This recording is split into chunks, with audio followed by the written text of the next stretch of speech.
Dictator आके बैठे। फिर मैं ये अर्ज करता हूँ कि ये सियासी जमातों का काम था कि उनके खिलाफ आवाज़ उठाते, उनके खिलाफ जदोजहद करते, मगर ये हकीकत है। अयूब खान से लेके परवेज मुशर्रफ तक ये वकला थे, पाकिस्तान के वकला थे, जिन्होंने सबसे पहले आवाज़ उठाई। न सिर्फ आवाज़ उठाई और भरपूर अंदाज में जदोजहद की। और आपने देखा कि अयूब खान के खिलाफ जो ज़बरदस्त एक तहरीक चल निकली, जदोजहद चल निकली, उसमें वकीलों का बहुत बड़ा हाथ। ज़िया-उल हक जैसा बदतरीन जालिम डिक्टेटर कोई बात नहीं कर सकता था। सबसे पहले पाकिस्तान के वकला लाहौर में 3,500 और 4,000 की तादाद में हम सारे वहाँ पे जमा हुए, हम सारे वहाँ मौजूद थे। और हमने उस डिक्टेटर को ललकारा और उसके खिलाफ लोगों को मोटिवेट करने के लिए जो जो हमारे बस में था वो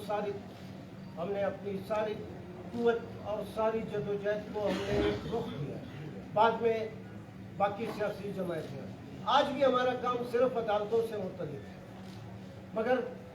जिस तरीके से इस मुल्क में अदालतों के ऊपर शबखून मारा जा रहा है, अदालतों के इख्तियारात को कर्टेल किसी न किसी बहाने से कर्टेल करके अपनी मर्जी की अदालतें कायम करने की कोशिश की जा रही है। ये अदालत जिसकी हम पूरी ज़्यादत मगर इसमें जो भी शख्स आता है, वकील उसके साथ उसके साइड पे खड़ा होकर उसके लिए दाद रसी करता है और उसको किसी न किसी लिहाज से इंसाफ दिलाता है। मगर जिस बेशर्मी से, डटाई से वो लोग जो इस वक्त इक़्तिदार में बैठे हैं, जिनकी खुद कोई आईनी हैसियत नहीं है, जिनकी खुद कोई कानूनी रुतबा नहीं है, आम शहरी से भी अगर आप पूछें तो वो कहते हैं कि जो इस वक्त इक़्तिदार में बैठे हुए वो फॉर्म 47 की पैदावार है। ये एक गैर आईनी और गैर कानूनी एक गवर्नमेंट है, मगर वो बज़िद है कि वो इस मुल्क में, इस मुल्क के आइन में,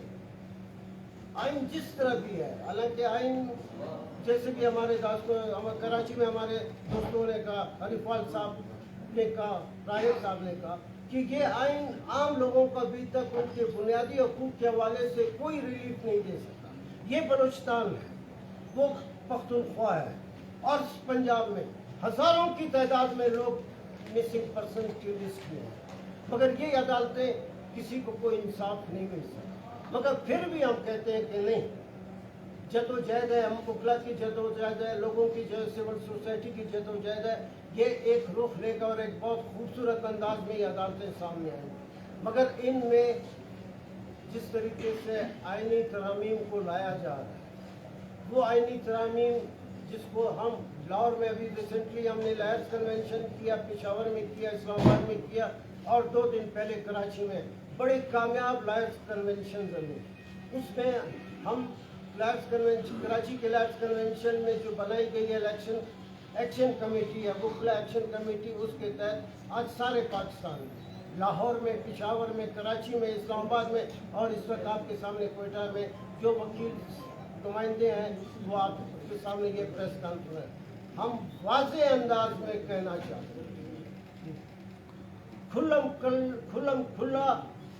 वाशकाफ अल्फाज में कहना चाहते हैं कि ये आईनी तरामीम की कोई हैसियत नहीं है, और किसी भी तरीके से अगर इस आईनी तरामीम को लाया गया और पास करने की कोशिश की गई, और अगर पास गैर कानूनी और गैर आईनी तौर पर इसको अगर पास भी किया गया, तो मैं वाज़े अंदाज में कहता हूँ कि ऐसे इस मुल्क में सियासी अबतरी पैदा होगी, एक ऐसी सियासी अदम इस्तेकाम पैदा होगा जो सब कुछ को बहा कर ले जाएगा। तो बैसियत वकील साथियों के उनकी तरफ से हम ये वाज़े अंदाज में बताते हैं कि इस आईनी उसको न किया जाए। मैं इसके साथ मेरे नज़दीक ये जो कि तरामीम लाई जा रही है, पीपल्स पार्टी और मुस्लिम लीग, ये पीपल्स पार्टी और मुस्लिम लीग جو ہی انہوں نے کانسٹیٹیوشنل امینڈمنٹس کو ٹیبل کیا، اس کے بعد اس ملک سے ان دونوں سیاسی جماعتوں کا میرے نزدیک کوئی سیاسی حیثیت نہیں رہی، ختم۔ بعد میں اگر سیاسی جماعتیں رہ رہی ہیں تو میرے نظر میں مولانا صاحب کی بہت عزت کرتا ہوں، مولانا فضل الرحمان صاحب کی، وہ جو انہوں نے اسٹینڈ لیا ہے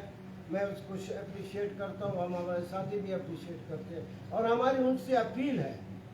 کہ اس وقت ایک بہت طاقتور انداز میں آپ کی آواز کی ایک حیثیت ہے۔ آپ کے جو امینڈمنٹس ٹیبل ہو رہا ہے اور اس کو پاس کرنے کی کوشش ہو رہی ہے، اس کو آپ ہر حالت میں مخالفت کریں، اور مولانا صاحب اگر آپ کا یہی رول برقرار رہا تو میں یہ سمجھتا ہوں کہ آپ ایک بہت ہی طاقتور سیاسی انداز میں اس ملک میں آپ کا وجود رہے گا، وہ میں سمجھتا ہوں آپ سب کے لیے بہتر ہو۔ دوسری بات یہ ہے کہ اس ملک میں جس طریقے سے کیا جا رہا ہے، کھلم کھلا بڑی ڈٹائی کے ساتھ، بے شرمی کے ساتھ ایم ایل ایز کو اور سینیٹرز کو گھروں میں بند کیا جا رہا ہے،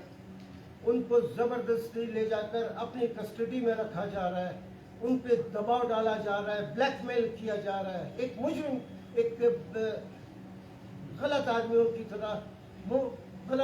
کی طرح آپ لوگوں کو بلیک میل کر رہے ہیں اور یہ کانسٹیٹیوشنل امینڈمنٹ کو لانے کی کوشش کر رہے ہیں۔ اس کی کوئی سارا ملک جانتا ہے کہ اب اس کی کوئی حیثیت نہیں۔